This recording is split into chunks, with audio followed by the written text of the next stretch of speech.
Soy eh, José Echeverría, encargado de seguridad de una de las empresas más grandes de acá, petroleras. Vamos a comenzar con lo que tenemos previsto para conversar el día de hoy. Los objetivos de esta charla, de esta conversación, espero que no dure más de 50 minutos, es realizar primero un recuento de todo lo que significa la operación, ¿no es cierto? Las características y necesidades de protección en la industria petrolera. Obviamente también hablar de los recursos que son más utilizados para este fin y analizar básicamente tanto las buenas prácticas como en general las actividades más habituales, más características de la industria petrolera. Entonces, en ese sentido es importantísimo entender qué es la industria petrolera, ¿no? Porque a veces hablamos y creemos que simplemente es la facilidad donde está extrayéndose el petróleo, cuando no es así. Realmente quienes conocemos a profundidad la industria petrolera, de hecho, hay varias especialidades dentro de la seguridad petrolera. Vamos a hablar rápidamente cada una de estas. Tenemos 6, se les conoce como macroprocesos de la industria. Se comienza con la exploración sísmica. Quienes no conozcan de qué se trata, pues les voy a explicar brevemente. Cuando un terreno está, digamos que desde cero, no ha habido intervención de ninguna persona, ni del hombre, etcétera, y se presume que hay crudo, se realiza una exploración sísmica que es básicamente aplicar una tecnología. Hay compañías especializadas que lo que hacen es tender redes, básicamente, ¿no? De explosivos, de cargas explosivas, como una especie de cuadrícula, una malla, donde al final lo que logran hacer es justamente mediante operaciones, muchas de ellas helitransportables, es decir, con helicóptero, donde la carga crítica es los explosivos, y es realmente de muchos altos estándares, tanto el transporte, la compra y el acopio en búnkers y demás tiene varios estándares. Una vez que estos explosivos son distribuidos en esta, como digo, malla, en el mapa, se logra tener registros que nos permiten entender dónde serían los lugares más propicios para hacer una perforación. Esto es un estudio geológico, básicamente sísmica 3D, sísmica 2D. Hay varios estilos de sísmica hoy cada vez más avanzados con sistemas de software.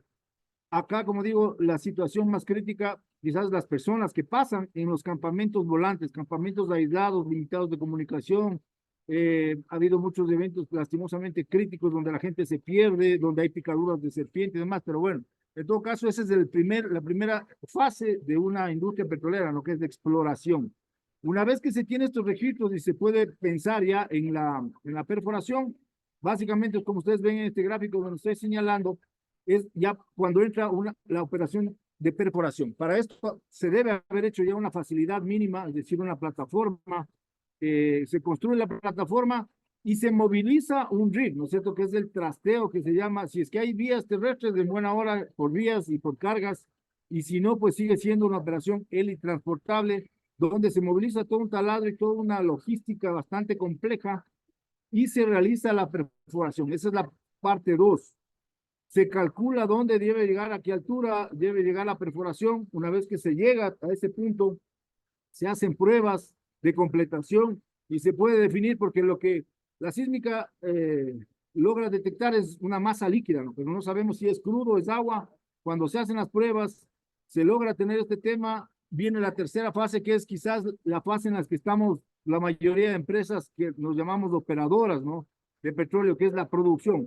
Es decir, la extracción del crudo de la parte de la capa donde se perforó a superficie. Se extrae el crudo mediante, claro, hay que colocar unas bombas electrosumergibles, bombas que llegan al sitio y comienzan a extraer, a chupar, si se quiere el término, el crudo hacia superficie, ¿no es cierto? Es en esta tercera fase donde realmente ya comienzan a incrementarse las facilidades. Hay mucha infraestructura técnica, ¿no? Porque el crudo sale, como ustedes saben, quienes estamos en la industria, sale con agua y sale con gas. Entonces, en superficie, y hay que separar el crudo, ¿cierto? Llegan unos separadores, unas salchichas, hay complejas de instalaciones, y al final, cuando ya el crudo está solo en sí, se acopia en tanques y está en condiciones de ser transportado, que es la cuarta fase del macroproceso, ¿sí? El transporte del crudo es una operación bastante crítica. De hecho, hay dos formas de transportar el crudo. El primero, y el quizás temporal, es vía tanqueros. Cuando no hay facilidades, no tenemos todavía las tuberías, como ustedes ven aquí esta fotografía, no hay, estamos montando. Entonces el transporte por tanquero Es un transporte con muy alto riesgo. Como ustedes conocen, el crudo tiene un alto impacto de contaminación, afecta mucho si es que hubiera derrames o inclusive accidentes de tanquero. Por lo tanto, lo más apropiado siempre va a ser transportar vía oleoducto, ¿no? Esto se vuelve una infraestructura crítica. De hecho, todo es infraestructura crítica, pero uno de los activos más complicados de proteger son justamente las tuberías, por varias razones que vamos a hablar en el transcurso de la charla. En todo caso, en el transporte, hoy ya en buena hora hablando de la tubería, la mayoría de tuberías van enterradas, ya no van expuestas como esta, porque realmente expuestas estaban sujetas inclusive a posibilidades de sabotaje, de varios temas que le volvían más vulnerable. Cuando va enterrada, hoy ni siquiera ya ha avanzado tanto la tecnología que lastimosamente antes el tema de que la tubería es metálica, la corrosión es una de las amenazas para justamente el derrame de crudo. Hoy hay tuberías de PVC, hay varias aleaciones que hacen que inclusive sea más durable y reduzcamos ese riesgo. Eh, Normalmente este tipo de tuberías, como ustedes saben, van acompañados de quizás una fibra óptica o un sistema escala que nos hace que la protección y el monitoreo de estas líneas sean un poco más inteligentes. Como digo, es una fase bastante crítica que hay que tenerle mucha atención.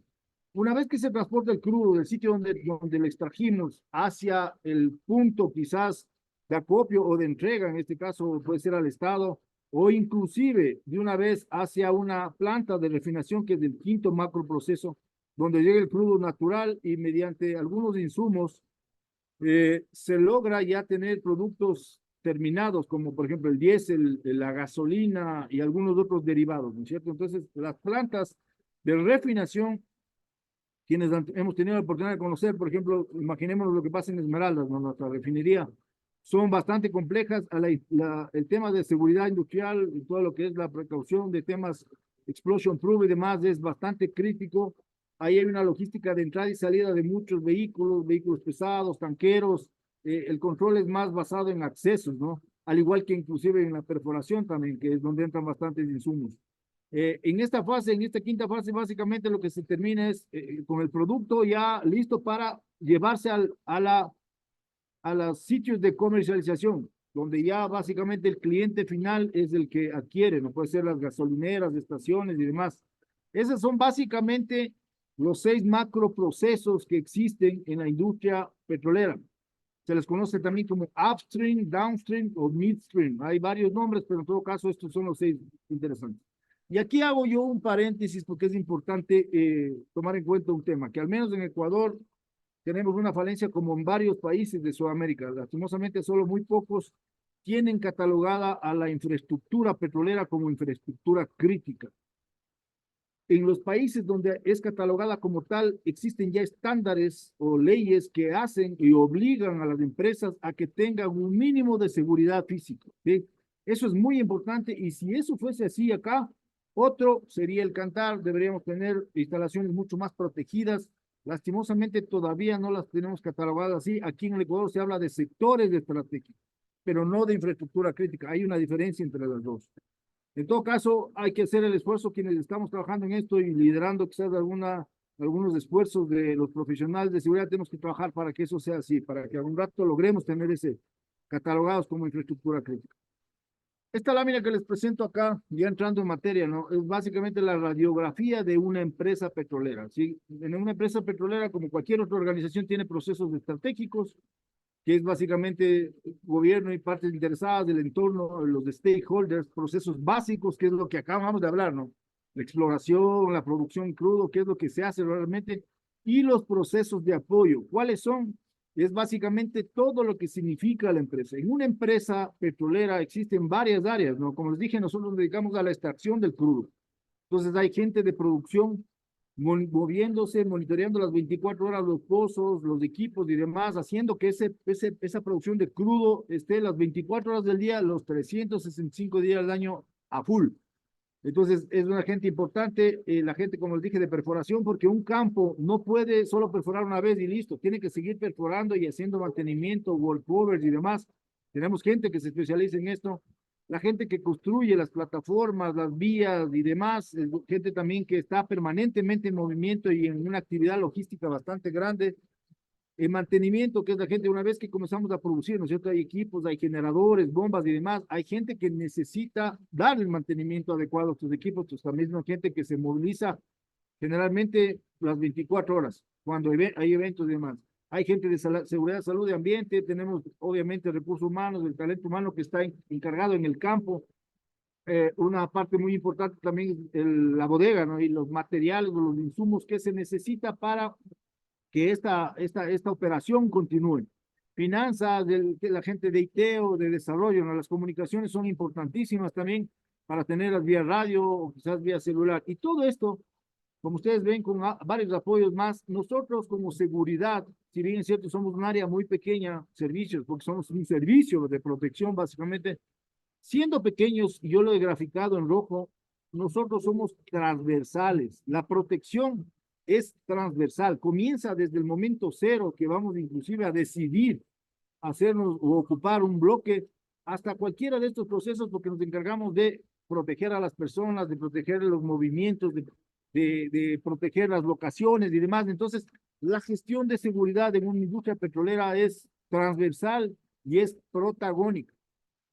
Protagónica a tal punto que, y bueno, voy a hablar acá ya de las amenazas, de los generadores de las amenazas que tenemos en general en la industria y que como ustedes saben, al menos como país, hoy estamos siendo retados. Todos los departamentos de seguridad de cada una de las empresas del país, de hoy, del Ecuador, está siendo retados porque tenemos unas condiciones de inseguridad históricas, jamás vistas, y que preocupan no solo a la región, sino al mundo en general. El nivel de violencia que ha incrementado en el país, más los diferentes eventos que hemos sido testigos, hacen que los departamentos y los profesionales, los responsables de seguridad, demos todo nuestro y que la gente justamente comience por fin a entender la importancia de nuestra gestión, que lastimosamente hace un tiempo atrás era un poco desapercibida, ¿no? Es básicamente varias razones. Quizás yo tuve la oportunidad de hacer un artículo que lo compartí hace un par de semanas, que tenía como título Cuando la paz te pasa factura. El Ecuador era conocido como una isla de paz hace un poco tiempo atrás. Nos confiamos en eso las empresas un poco neófitas, confiadas en que no necesitan mucha seguridad, las leyes también débiles en ese sentido, hizo que les coja básicamente descuidadas de esta ola de inseguridad a muchas empresas. Hoy están improvisando, estamos asustados, queriendo recién formar departamentos de seguridad en empresas relativamente grandes, ¿no? Las empresas que ya lo lograron hacer, pues de buena hora no tuvimos mucho embate de la delincuencia, sin embargo hay otras, sobre todo las empresas que están quizás ubicadas más hacia la costa del país, con muchos problemas, con muchas de estas amenazas justamente. En todo caso, regresando al tema de la industria, ¿no es cierto? ¿Qué generadores de amenazas son en general los que tenemos? Primero yo he puesto en rojo porque creo que es importante también los riesgos, como ustedes saben, cambian. Por eso es importante siempre hacer un análisis de riesgos para ver qué riesgos son los que nos están impactando hoy por hoy. Creo que al país en general y a la industria también, de alguna manera, está comenzando a impactar, es la delincuencia organizada. Hoy catalogados como terroristas acá en el país, esta gente lo que genera es, como ustedes saben, sicariatos, extorsiones, robos de combustible. Hay inclusive bandas, y hace un tiempo atrás, hace unos 10 años atrás, logramos desmantelar una banda súper bien organizada que robaba elementos específicos de la producción, elementos complejos, los robaba, los pintaba, cambiaba números y demás y los volvía a vender, ¿no? Entonces, la delincuencia organizada de alguna manera se ha afectado nuestra industria y es ahora quizás uno de los generadores más importantes de amenaza en general a la industria. Otro grupo que es otro generador, perdón, de amenaza que tenemos acá, no quizás por impacto, pero sí por frecuencia, son los grupos radicales, ¿no? Hay lastimosamente, mucha oposición al trabajo de las petroleras a pretextos del ambiente, hay mucha conflictividad social. Acá en el país vemos inclusive una ley, famosa ley amazónica, que nos ha generado algunos inconvenientes, a veces no se entiende bien, las comunidades tienen un poco más de prebendas, hay bastantes, inclusive hemos visto daño a la propiedad hace un año, un poco más nada más, y en lo que era el bloque de Repsol, hace un meses vimos con mucha pena cómo una comunidad se tomó una instalación y la destrozó básicamente totalmente, ¿no? Entonces se ven algunos temas ahí y lo que pasa generalmente en la mayoría de bloques, el famoso bloqueo de vías, ¿no? que es una interrupción a la final a la continuidad del negocio, con lo que tenemos que aprender a trabajar y a movernos básicamente en nuestra logística. Otro generador de amenazas que tenemos, quizás en el nivel, ya en tercer nivel, la delincuencia común, que es básicamente el robo por oportunidad. Una característica de las facilidades y de la seguridad física de las petroleras y de las locaciones es que tenemos este tipo de malla, ¿no? La malla eslabonada, es una malla muy débil. Si no existe presencia de un guardia, si no tenemos un sistema de detección, el robo de oportunidades es ideal porque solo se demora un par de segundos en cortar la malla. Si está algo a la mano, como un retazo de cobre o algún equipo fácil de robar, lo van a hacer, ¿no? Porque esa es la delincuencia común, actúa en temas de oportunidad. Y al final, los grupos armados ilegales, ojo, y hago una diferencia acá, y esto se nota clarísimo, por ejemplo, en otros países como es Colombia. ¿Cuál es la diferencia entre la delincuencia organizada y grupos armados ilegales? Tienen el mismo estilo de delincuencia, ¿no? O sea, sicariato, extorsión, pueden hacer robos, asaltos en vías. La diferencia es que la delincuencia organizada es resiliente, ellos se mueven donde hay el negocio. Muchos, los dos grupos relacionados con el narcotráfico, ese es su generador de ingreso principal, quizás defienden esto y pelean por esto, pero ¿cuál es la diferencia? Que la delincuencia organizada se mueve en la ciudad donde sea más fácil quizás operar y trabajar con el tema del narcotráfico. Mientras que los grupos armados ilegales defienden un terreno, defienden un sitio específico. Eso se lo ve característico en Colombia. Y lo menciono acá porque si bien es cierto, todavía en la industria petrolera esto no se podría percibir, ya se lo está percibiendo en la industria minera. Sabemos que hay grupos justamente armados que están ya adueñándose de industria minería, de la minería ilegal acá y defienden justamente estos negocios, defienden los sectores. Entonces ya esto también está comenzando a ser visible. Al final, un quinto generador de amenazas que yo lo pongo acá porque es importante también mapear. Como ustedes saben, la tecnología avanza, las redes sociales ahora son mucho más consumidas, hay mucha facilidad de comunicación, pero también por esa misma facilidad de comunicación hay mucha facilidad de desinformación. Gente que logra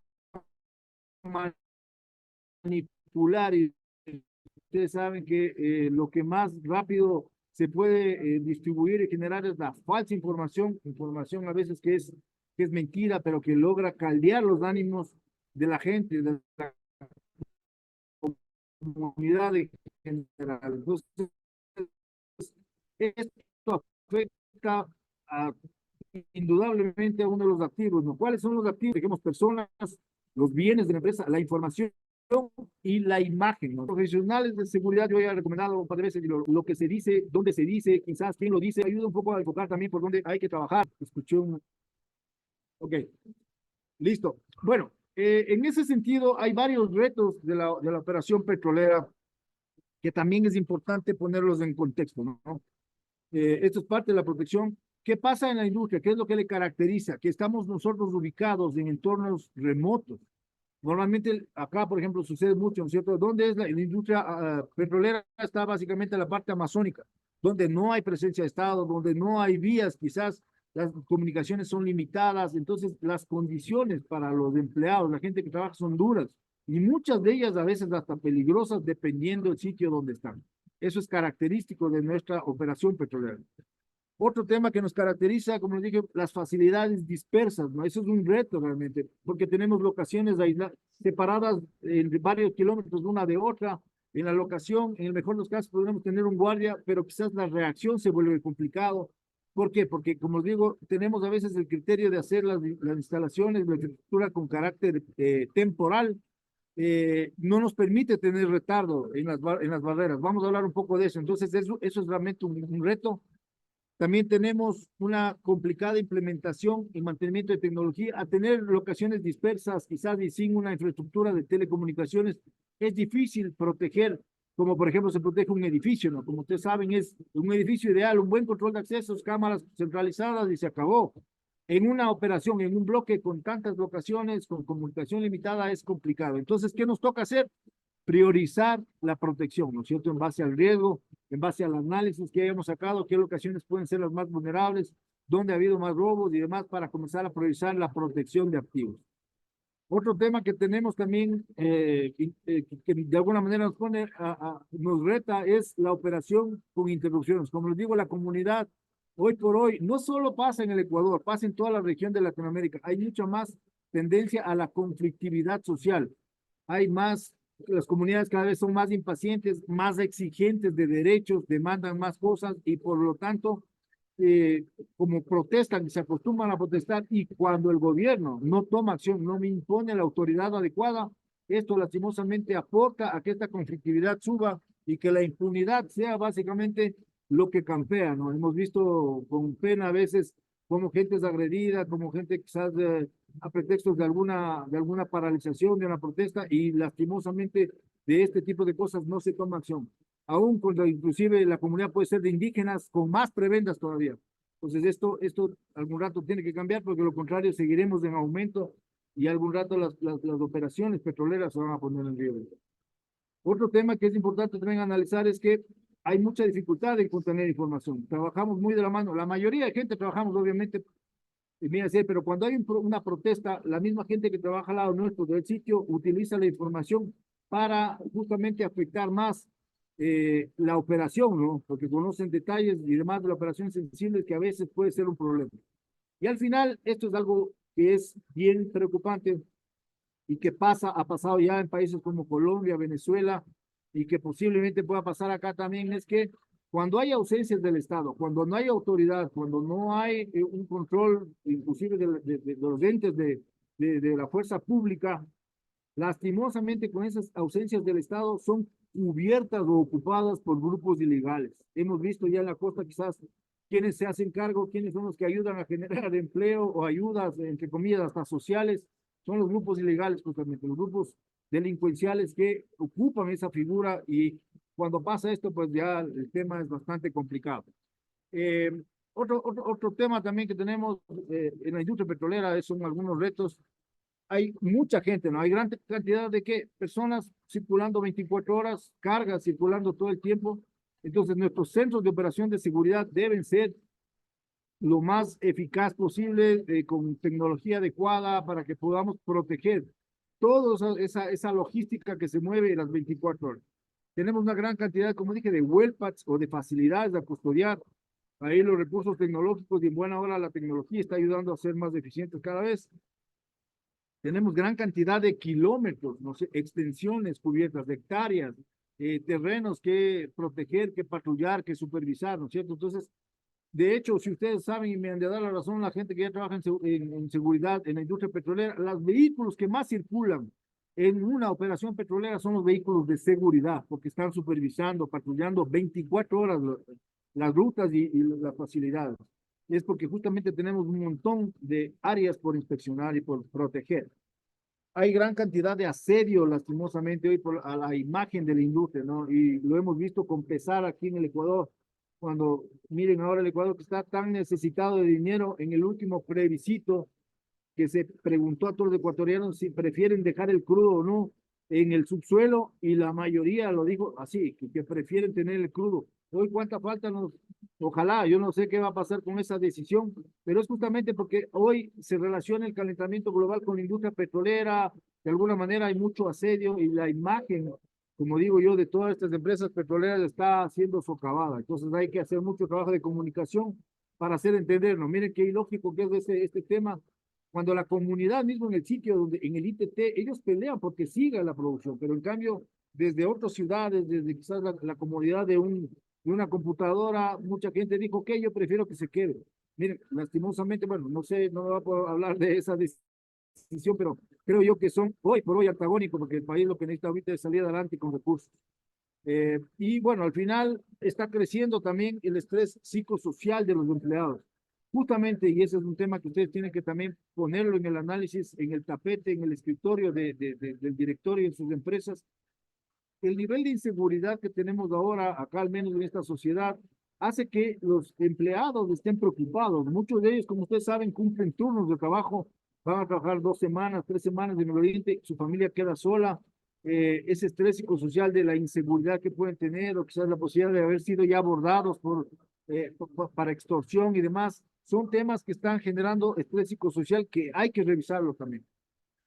Y en esa medida, pues, eh, nosotros tenemos que de alguna manera ser también peritos en el manejo de crisis de emergencias, ¿no? Por todo lo que hemos hablado. Hemos pasado ya, solo por poner un ejemplo, nomás miren, la pandemia fue una crisis, los paros nacionales que hemos tenido ya dos, de 2019 y 2021, otras crisis, eh, tenemos una serie de eventos de carácter específico, entonces nosotros debemos ser los gestores de alguna manera también en este tema, en el manejo de crisis y saber responder a una emergencia. Es importante revisar los planes de emergencia para poder de alguna manera aportar, ¿no? De manera transversal también en este tema que a la final existe una doctrina interesante. No voy a parar mucho acá, pero ustedes deben saber, ¿no es cierto?, que si una empresa, ¿no es cierto?, mientras más tiempo se demora un incidente, pues más, o una operación está interrumpida, por ejemplo, es más dinero para la empresa. Entonces, la idea es que si hay una emergencia, atender a lo más pronto posible para solventarla. Mientras esto pasa, se amerita, se activa un comité de crisis que debe ayudar en la parte logística estratégica a la solución de esta emergencia y trabajar, o si hubo una afectación en bienes, en un equipo, algo, en la continuidad del negocio, ¿no? Para recuperar en el menor tiempo y con el menor impacto la operación normal de una petrolera. Pero para que esto funcione hacia atrás debe haber una serie de actividades y comenzando todo por lo que ustedes conocen, que es básicamente la Biblia de la seguridad, siempre un análisis de riesgo, ¿no? Para que sepamos exactamente qué tipo de riesgos tenemos y priorizar justamente, ver cuáles son los que más nos van a impactar para que en esos hagamos justamente un desarrollo de un plan, hagamos la implementación, generemos entrenamiento a la gente, ¿no es cierto?, para atender este tema, ejercicios, auditorías, revisiones, para que esto funcione. Básicamente esto es, se le conoce en general en el plan de mitigación, la preparación de la gente, como les dije, la respuesta en simulacros o en temas reales y al final la recuperación. En todo caso, ya entrando un poco en la protección física, ¿no?, de los activos, como ustedes saben, esto es universal realmente, no solo de la industria petrolera. Tenemos que tener tres recursos que son muy importantes para que exista un nivel de protección adecuado. El recurso humano, que es principal, importante. Quizás la tecnología hoy por hoy podría haber ya desplazado un poco el protagonismo del recurso humano, pero nunca puede ser exclusivo lo tecnológico del humano, siempre tiene que haber una integración. Entonces, viene la parte física, las barreras, viene lo tecnológico, todo lo que vamos a revisar también acá.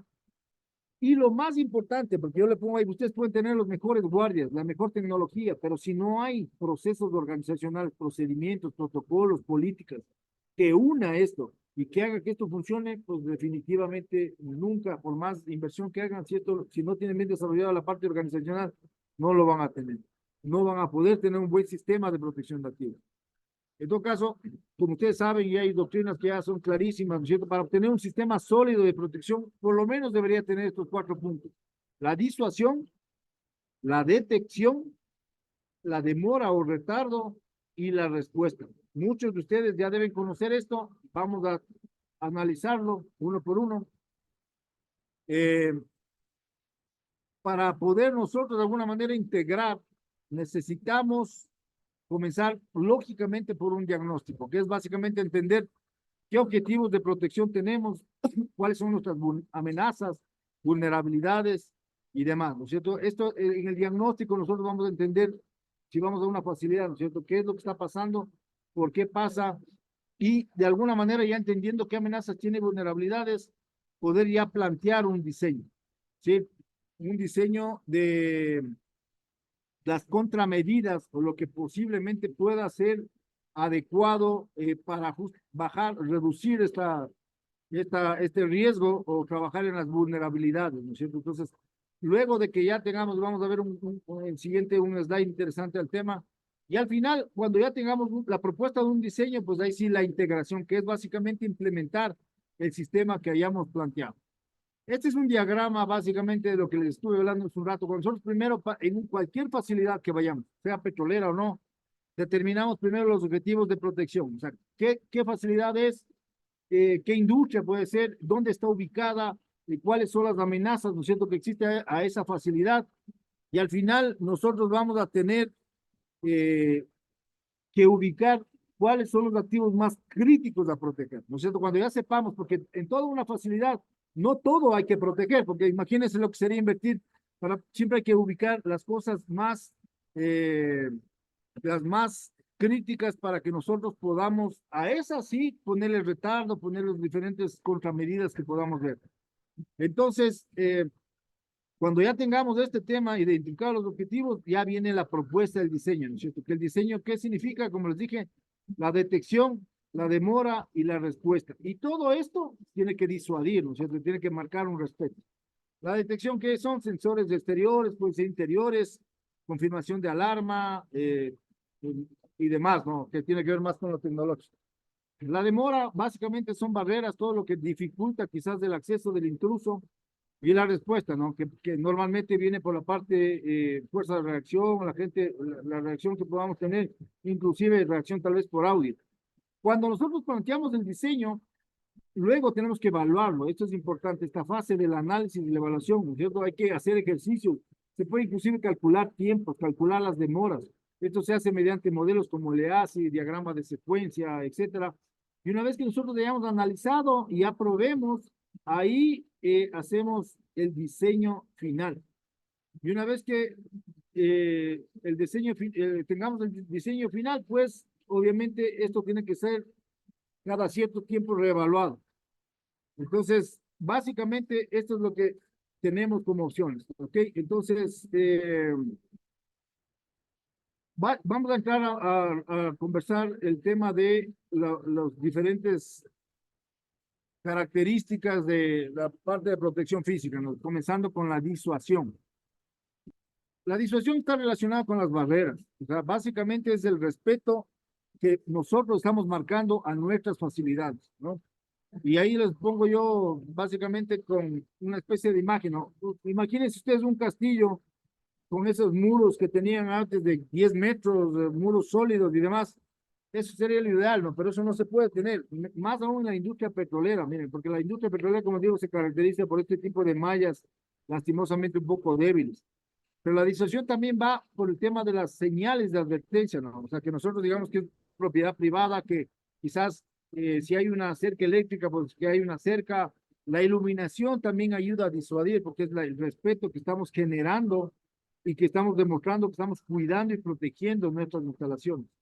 Eso es importante. Vamos a ver, miren las fotografías, por ejemplo, ¿no? Acá, si bien es cierto, es malla eslabonada, pero miren, ya una concertina dificulta más, un letrero le dificulta un poquito más, ¿sí? Y al final, elementos disuasivos por naturaleza, obviamente un guardia bien equipado, entrenado, atento, y los canes. Los canes hoy por hoy también han resultado ser una herramienta efectiva, no solo para disuadir, sino también para detectar, ¿no? Si algo les caracteriza a los canes, justamente están atentos mucho más hacia los ruidos y demás, y han demostrado tener un buen desempeño en la protección, al menos de la industria petrolera. He visto algunos casos de éxito en el manejo de esto. Respecto a la detección, tenemos, y aquí es un concepto, ¿no? La detección, la clave es que sea oportuna.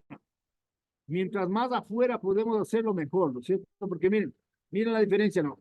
Entre una persona que es detectada queriendo llegar apenas al muro, o si ya estamos detectando, como vemos acá, ya zonas de adentro, ¿no es cierto? Si ya la detección es al interior, puede ser complicado, porque el ladrón, inclusive el nivel de estrés que tiene el delincuente y se encuentra con alguien adentro y ahí se observa o se ve detectado, puede haber inclusive algún desenlace no recomendable. ¿Cuál es lo recomendable? Que apenas haga el ejercicio de topar, ¿no es cierto?, alguna malla o intente, él sea detectado. Hay una estadística que dice que si la detección ocurre fuera de la valla, o sea, antes de que el individuo ingrese, hay un 95% de probabilidades de que el ladrón decida irse. O sea, ya se vio detectado, se vio evidenciado y lo que hace es más bien retirarse de la facilidad. Hoy también es importante poner en el tapete que una herramienta espectacular para la detección y para varios otros temas es la videovigilancia, y dentro de la videovigilancia la analítica que existe. Este es un ejemplo, miren, de una cámara termográfica, tiene cercas virtuales y con la termografía podemos detectar a más de 1 kilómetro, dependiendo de la característica de la cámara, y se vuelven herramientas de detección oportuna muy importantes. Como les dije, miren, estos son ejemplos de lo que pasa, ¿no? Miren, son ejemplos, y esto se llama las analíticas de comportamiento. O sea, la cámara tiene ya algoritmos que le hace que identifique ciertas cosas. Hoy está desarrollándose mucho, tiene mucha evolución en el tema. Miren, esta es una analítica de merodeo, es decir, ya por las actitudes medias quizás sin sentido de una persona, ya la cámara entiende que ese señor está quizás merodeando con intenciones no de caminar normalmente, no con sentido. Entonces, ya hoy tenemos la facilidad de, ojo, con la inteligencia artificial y la data, algún rato las cámaras no solo van a detectar, sino que van a predecir el delito, porque hay tanta información que comienzan a comparar que realmente aquí el desarrollo va a ser espectacular. De hecho, ya es, ahora tenemos algunas analíticas, como por ejemplo la analítica de hombre armado. O sea, que una persona que hace un gesto de subir un arma o de elevar un arma, o el arma misma detectada por la cámara, ya son alarmas que inmediatamente son gestionadas desde un centro de operaciones. Entonces, en el tema de analítica tenemos muy buena desarrollo. Como les dije, pues al final lo que yo recomiendo siempre es que la detección temprana sea, ¿no es cierto?, oportuna. Por eso yo me enfoco siempre, al menos ese es mi criterio como especialista en la protección de activos, detección perimetral, cubrir siempre los lados adecuados de una locación. No solo son las cámaras, no, hay también, como ustedes saben, hay varios elementos de detección perimetral como la fibra óptica, que podríamos creer que es un poco cara todavía. Yo creo que ha bajado bastante, ya los costos son bastante eficientes. Y yo puedo, si les transmito algo en base a mi conocimiento y experiencia, cuando ustedes tengan extensiones grandes, ¿no? De kilómetros, por ejemplo, puede ser 5 kilómetros o más, a veces inclusive para la tubería, es buena la fibra óptica porque ustedes pueden inclusive seccionar y detectar en qué sección pudo haber estado el intento de intrusión o el evento, ¿no? Pero si tienen locaciones pequeñas, hay una buena opción que también es el cable microfónico, por ejemplo, que es costo eficiente, son costos bastante razonables y hoy por hoy ya permiten tener un nivel de protección perimetral adecuado. Se está dando mucho acá que al guardia, y hemos tenido varios eventos de la industria en general, ¿no?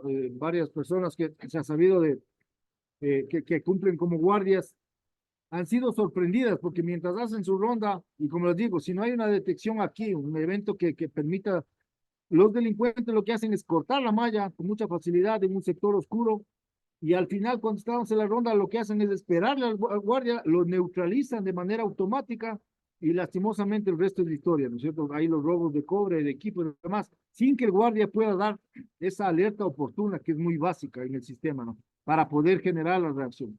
Entonces, por eso yo, al menos como especialista en este tema, creo que, y siempre defiendo esta protección perimetral, de dar una oportunidad para que el guardia esté protegido y que por último, cualquier evento, así sea por último una falsa alarma, pero ya tenemos un evento que digamos, una barrera que protege al guardia y no le deja básicamente expuesto a este tipo de asaltos que se están dando hoy por hoy.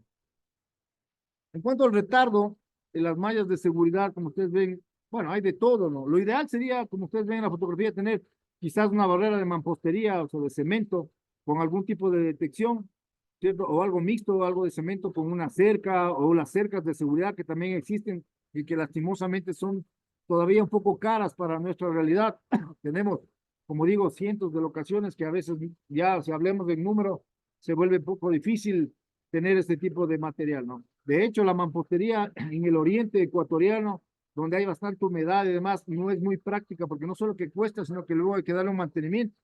Entonces, por eso creo que quizás estas facilidades de malla es lo que usualmente tenemos, pero lastimosamente, como digo yo, pues no nos da retardo. Miren, pero todo va a ser al final sujeto a un análisis de riesgo, ¿no? Porque dependiendo del activo que estemos queriendo proteger en la locación, tendremos que poner barreras. Estas son fotos reales tomadas acá, inclusive en nuestras operaciones. Miren, hay una doble barrera mampostería inicialmente y una cerca interna, cerca eléctrica, desde el piso hasta arriba, que permite también de alguna manera dificultar.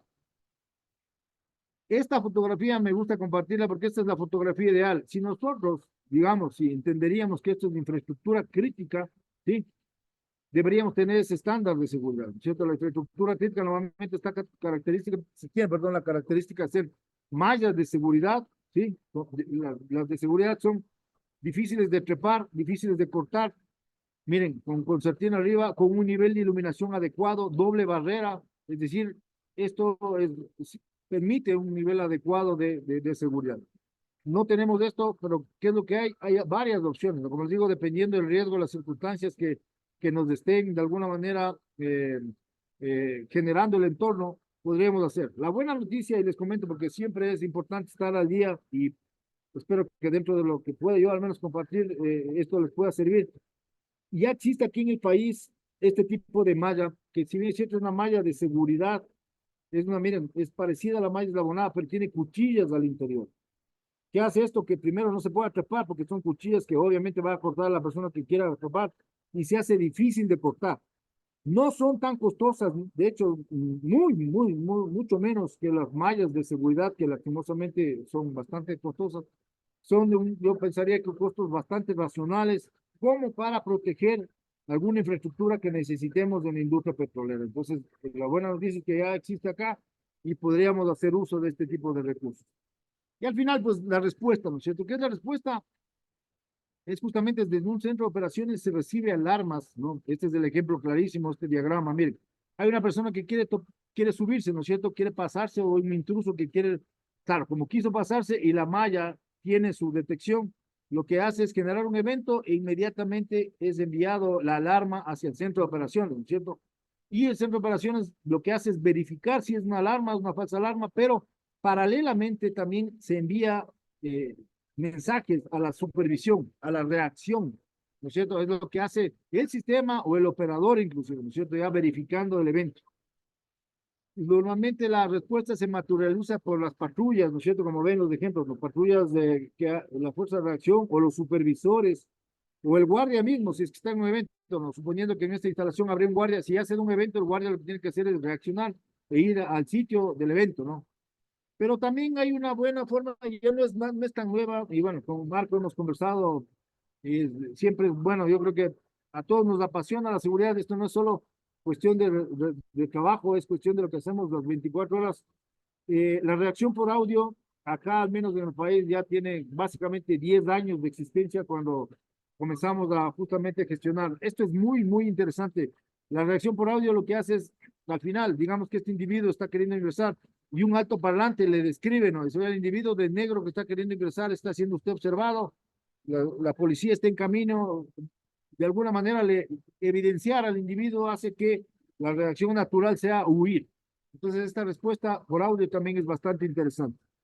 Bueno, en resumidas, esto es lo que tenemos de la industria, ¿no es cierto? El estándar de la doble malla, esto de alguna manera es un estándar de la seguridad física.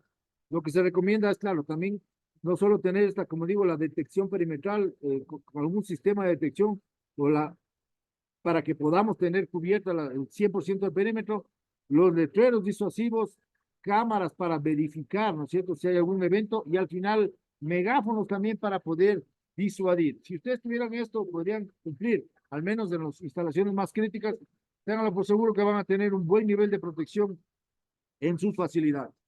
Esto como doctrina quiero compartirles, básicamente se trata del endurecimiento del sitio, no es solo hablar de la disuasión, detección, retardo que hemos hablado, ¿no? Cuando uno realmente quiere proteger de manera integral un sitio, se comienza desde el minuto cero, ¿no? Desde cuando, por ejemplo, hay el directorio, si el departamento de seguridad realmente tiene el nivel que debería tener, para tomar una decisión de, por ejemplo, irse a hacer cargo de un nuevo bloque o ir a perforar en un X sitio, deberían preguntarle al departamento de seguridad al responsable, ¿cierto? Vea, ¿será que hay cómo? ¿Cuál es el propósito de ir allá? Analizar el sitio, ver si ha habido conflictos previos, qué tipo de amenazas o eventos se ha dado en ese sitio para como desde el minuto cero poder aportar. Ojo, esta es una doctrina de así, es que yo, bueno, creo que es importante comentar, yo soy parte de así ya un buen tiempo y hay una buena doctrina de hecho, entonces el estándar que se maneja acá le dice, esto es aplicable a nivel mundial y desde un país a otro, o sea, de hecho, si estuviéramos en Ecuador y quisiéramos comenzar operaciones en otro país, es justamente la forma de hacerlo, ¿no es cierto? Analizar desde el minuto cero, miren, después la definición, ¿no es cierto? Si esa propiedad, ese sitio que vamos a ocupar, con quién se limita, cuáles son los vecinos, qué problemas pudo haber tenido cada vecino, es decir, hacer un análisis, una investigación, un due diligence básicamente. Al final, el diseño, desde un tercer paso, es decir, el diseño está apropiado, estamos cumpliendo quizás con lo observado Porque, por ejemplo, ojo, ¿no? Cuando estamos hablando de un país, de otro país, Medio Oriente, por ejemplo, capaz que el diseño debería tener ciertas características que no vaya a afectar a una cultura donde está siendo construida un evento. Entonces, en el diseño también desarrollar este tema desde ahí, ¿no? El tema del retardo, el tema de la disuasión. Es importantísimo que seguridad tome partido en este tema del diseño de una facilidad en general. Lastimosamente yo he visto muchos casos de locaciones, cuando vienen construcciones y deciden solos hacer la locación y luego se dan cuenta que necesitamos un área de estacionamiento afuera para los vehículos y cuando ya lo hicieron y es demasiado tarde, entonces ese tipo de cosas deben ser analizadas con mucha autoridad y seguridad debe estar involucrada en el tema. Ahí sí, a partir de este diseño y de todo este planteamiento previo, viene, ¿no es cierto?, la disuasión, que es darle también esa solidez, ¿no es cierto?, a la infraestructura, la detección, que también tiene que ver con mucho cómo están los accesos distribuidos en este lugar, el retardo, todo lo que hemos hablado, barreras activas, pasivas, qué tiempos de retardos tenemos, si es que hay que dificultar más el acceso. Esto es parte de esta planificación. Y la respuesta, pues, también, ¿no es cierto?, qué tipo de ubicación va a tener, dónde va a estar ubicado el equipo de reacción, qué equipo justamente va a tener, las tácticas, el entrenamiento, los simulacros, para poder saber que la respuesta realmente va a cumplir su función. Luego un reporte que es básicamente la comunicación, verificar ojo, porque muchos eventos no han logrado tener la reacción adecuada porque justo nos falta la comunicación, porque justo el guardia no pudo avisar o porque ya no hubo señal o la radio se le acabó la batería. Es decir, esta parte es importantísima, la comunicación es en situación de emergencia. ¿Cómo llega el reporte de la novedad? ¿Cómo sabemos que se va a lograr, el centro de operaciones va a tener esa señal? Y al final, bueno, identificar, ¿no es cierto? Identificar no solo las alarmas, las reales de las falsas, identificar inclusive los reportes, poder de alguna manera detectar. Y al final, el último elemento de este concepto de endurecimiento del sitio es la neutralización, que es justamente trabajar en que eliminemos, si por ejemplo nos damos cuenta que hay mucha falsa alarma, eliminar esas falsas alarmas y al final la amenaza, si también es factible reducirla o eliminarla, pues en buena hora también trabajar en eso. Y bueno, básicamente el concepto en general, ¿no? Yo creo que en un campo petrolero, está clarísimo, hasta por lógica, es un poco todos los lugares alejados, ¿no es cierto? Las locaciones que más lejanas tengamos, a esas tenemos que endurecerles también, ¿cierto? Para ¿qué? Tener de alguna manera, aportar un poco a la reacción. Entonces, una doble barrera, por ejemplo, mientras la cerca ya tiene su detección, una jaula o una barrera intermedia puede ayudar a retardar o a complicar un poco este acceso, ¿no? De los intrusos. Siempre un concepto de anillos, ¿no? De seguridad. Miren, estas fotos son fotos reales. Miren, una malla externa, la garita, si hubiera un guardia, y luego la malla interna, y al final, otra más, una barrera más, que es este camper con seguridades adecuadas, para que de alguna manera nosotros hagamos el ejercicio de ver cuánto tiempo podrían tomar. Miren, esta inclusive con cerca eléctrica, ¿no? Para poder dificultar más el acceso. Eso todo va a depender de, como digo, el análisis de riesgo y la priorización en la protección de activos que tengamos. Importante hacer énfasis que la tecnología hoy por hoy ayuda mucho. Nosotros en la operación de la empresa en la que yo estoy trabajando, estamos explotando mucho la capacidad del dron y les comento que hoy estamos también en un proyecto interesante porque el dron, si bien es cierto, ya nos da muchas facilidades. Miren, podemos patrullar de manera más eficaz, quizás derechos de vía, hacer fotografías, patrullar oleoductos, lograr tener inclusive imágenes de mucha buena definición cuando hay eventos de conflictividad social. Pero hoy ya se maneja el concepto de autonomía, ojo, ¿no? Que va a permitir hacer muchas cosas más dentro de un campo petrolero. Esto lo profundizamos si quieren ya en el tiempo de las preguntas, pero el dron como una herramienta de vigilancia y también de disuasión es muy, muy importante.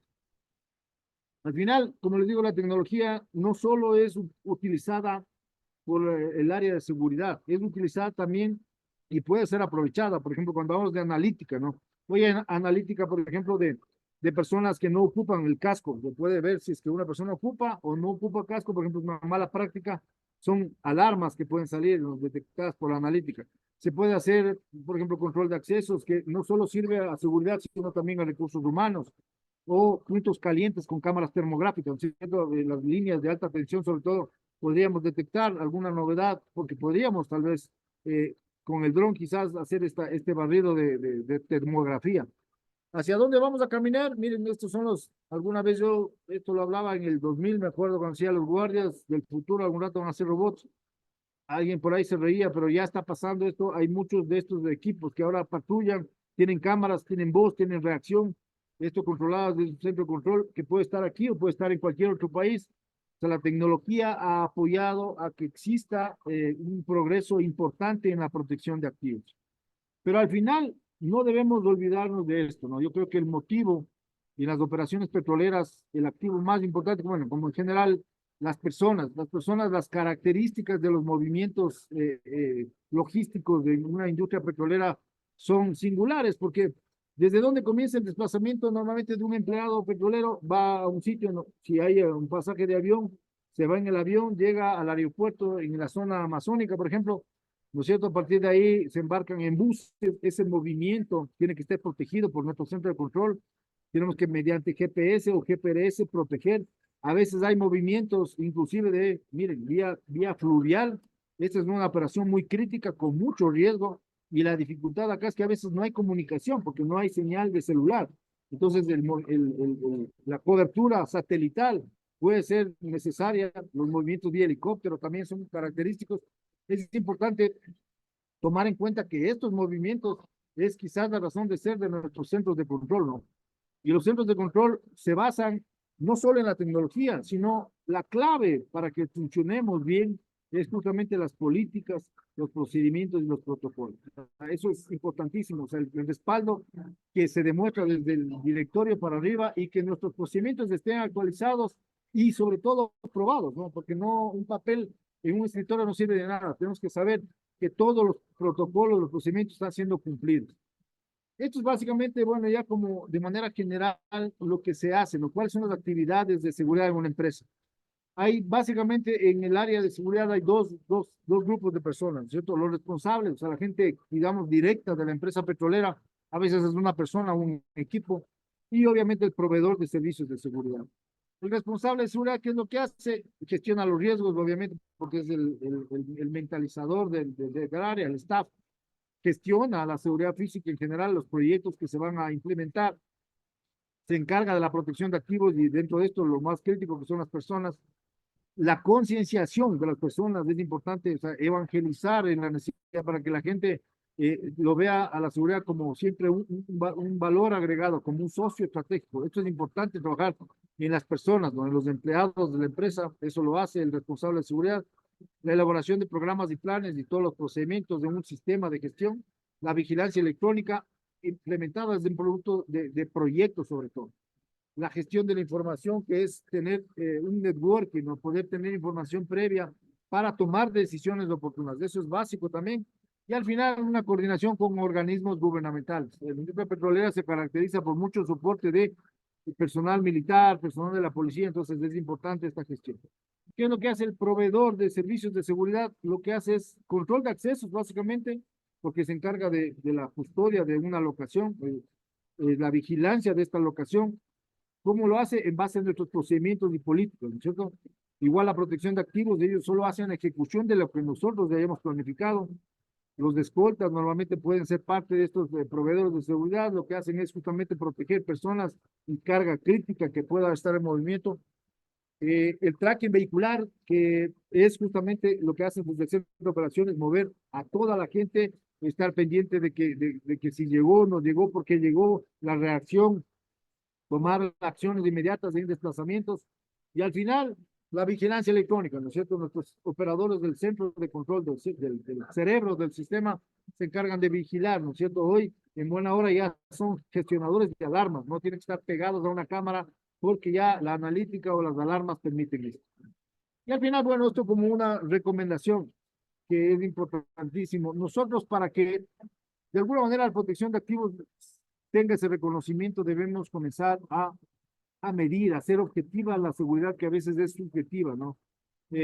Lograr quizás ese trabajo que hace el guardia a las 24 horas del día en una locación es a veces no es reconocido, ¿no? Porque a veces pensaríamos que están ahí sin mucha gestión, pero se hace inspecciones, se ayuda inclusive a la operación, a veces la operación de producción, ¿no? Se toman medidas, se detecta quizás alguna paralización, algún apagado de generadores, se prevé algún derrame, mucha información de valor que hace que nosotros de alguna manera seamos neurálgicos en la operación petrolera. Entonces es importante comenzar a medir y evidenciar eso, ¿no? ¿Cuántos robos quizás pudimos evitar?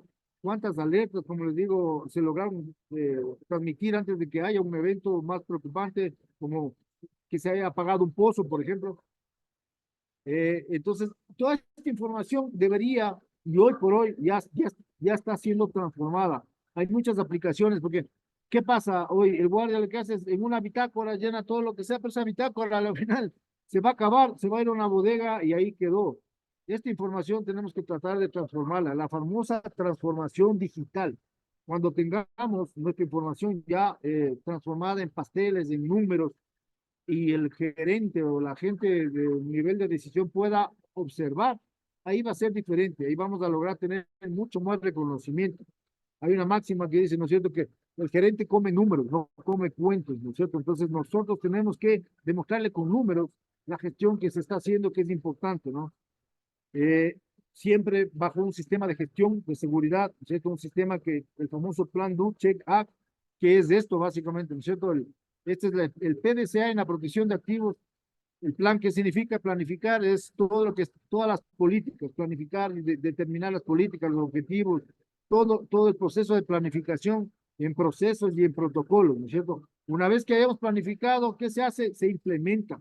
Implementamos procedimientos, implementamos los controles que hayamos establecido en esta planificación. Una vez que comencemos a implementar, vamos a darnos cuenta que hay ciertas necesidad de ajustes, lo que es la parte C, controlar. Vamos a monitorear cómo están funcionando estos controles, qué nos falta hacer, si es que de repente tenemos que aterrizarlos un poco a la realidad. Entonces, en el control hacemos la evaluación, medimos el desempeño de estos procedimientos, de cómo la tomaba la gente y informamos de estos resultados. Importante aquí informar porque tenemos que tener conectado al directorio de lo que estamos haciendo, de nuestro esfuerzo por mejorar, de que nuestro sistema de gestión está siendo monitoreado y perfeccionado. Y al final, actuar. ¿Qué es actuar? Tomar todas las acciones correctivas que hayamos visto que hay que mejorar, ¿no es cierto? Y aquí un tema, la auditoría, que es parte de un sistema de gestión. Puede haber auditorías internas y externas. No les tengamos miedo a las auditorías.